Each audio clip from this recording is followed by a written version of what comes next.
after the extraction, the conventional extraction of this tooth, probably we could have a bigger contraction of the volume.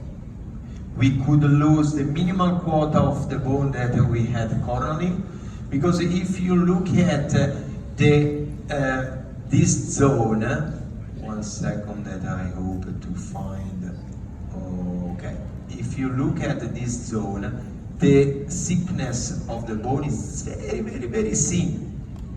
And at the end of the extraction, in few months, you have a collapse of this alveoli. And so this was a very good case for the Schiffer technique. I separated the roots in 3 parts. I separated between the anterior part, and the posterior part has been separated in other 2 parts, in order to remove the roots without any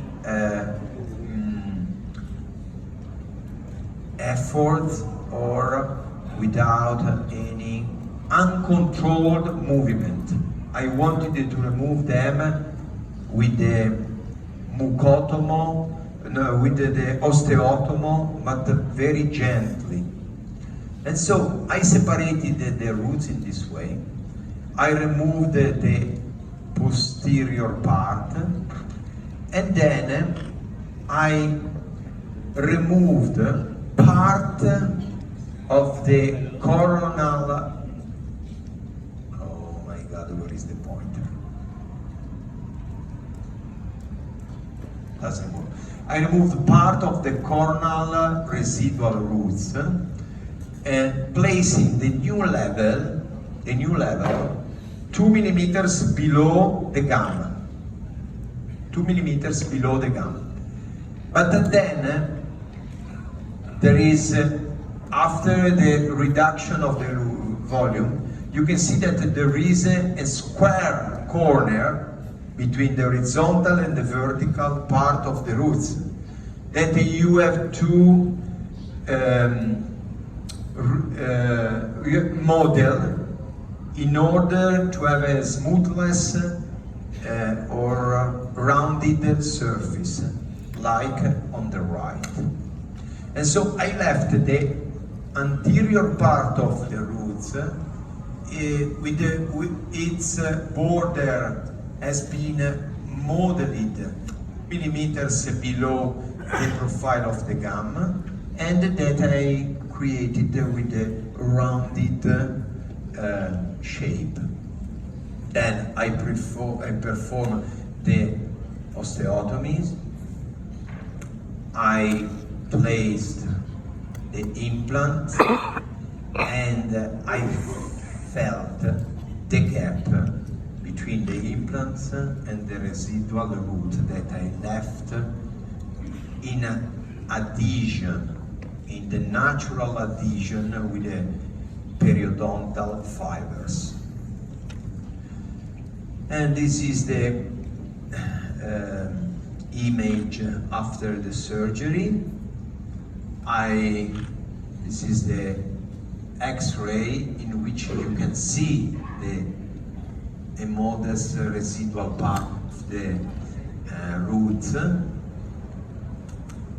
This is the healing of the gum around the root, the healing abutment. This is the different stages. And then this is the temporary crown in horizontal, in occlusal point of view, and in frontal point of view.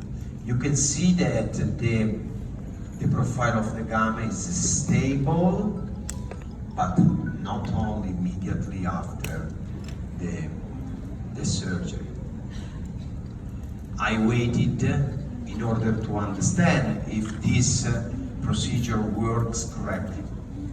I waited 6 months, and I noted that even if there was a very thin portion of the bone buccally to the roots, with this procedure I maintained perfectly the spatiality of the scalp of the gum.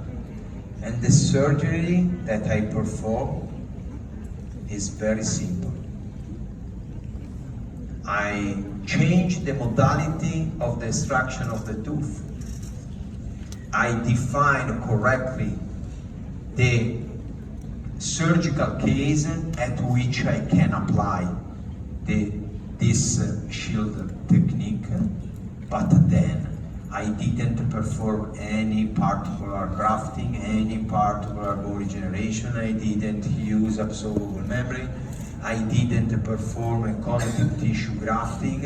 I didn't perform epithelial connective tissue grafting. I didn't perform anything.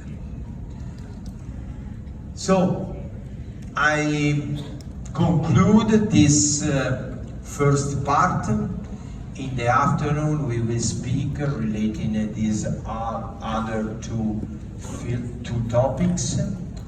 I wish you a good lunch, and I believe that we have